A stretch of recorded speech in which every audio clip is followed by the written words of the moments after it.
మొదటి శ్రావణ శుక్రవారం రోజు అమ్మవారిని ఇలా పూజిస్తే అప్పుల బాధ నుండి మనం బయటపడే అవకాశం ఎక్కువగా ఉంటుంది. అలాగే మన ఇంట్లో ఖర్చులు తగ్గి లక్ష్మీదేవి స్థిరంగా ఉంటుందన్నమాట. అలా అని చెప్పి అప్పు తెచ్చి మటుకు పూజ చేయకూడదు.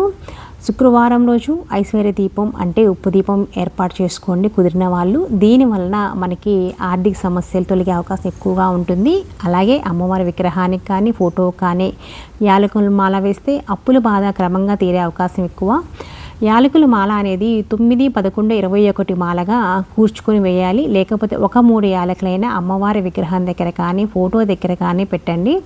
పూజ చేసే ఆడవారు కూడా అమ్మవారిలాగా బొట్టు, గాజులు, పూలు, పసుపు అన్నీ పెట్టుకొని బట్టలు కూడా కొంచెం ప్రత్యేకంగా ఉండేట్టు చూసుకోండి. కొత్తవి కానీ లేదా పట్టు వస్త్రాలు కానీ ఉతికి నీట్గా ఉన్నవి, చిరిగిపోకుండా ఉన్నవి లాంటివి చక్కగా అలంకరించుకొని పూజ చేయండి. అలా అని చెప్పి హెవీగా అలంకరించుకోవాల్సిన అవసరమే లేదు. అమ్మవారి దగ్గర మీరు సంపాదించిన డబ్బులు మీ శక్తి కొలది అమ్మవారి పాదాల దగ్గర పెట్టండి. అమ్మవారికి ఎంతో ఇష్టమైన జవ్వాజి పొడి కానీ పచ్చకర్పూరం కానీ పూజలో వాడండి. గజరాజు ఉంటే అమ్మవారి దగ్గర పెట్టండి.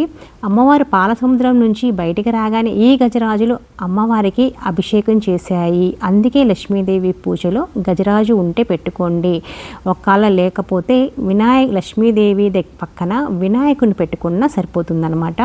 పూజ అనేది సింపుల్గా చేయాలి, మనస్ఫూర్తిగా చేయాలన్నమాట. భక్తితో చేయాలి. హెవీగా పక్క వాళ్ళు చేస్తున్నారు కదా ఇంత పూజ అని చెప్పి మనం చేయకూడదు.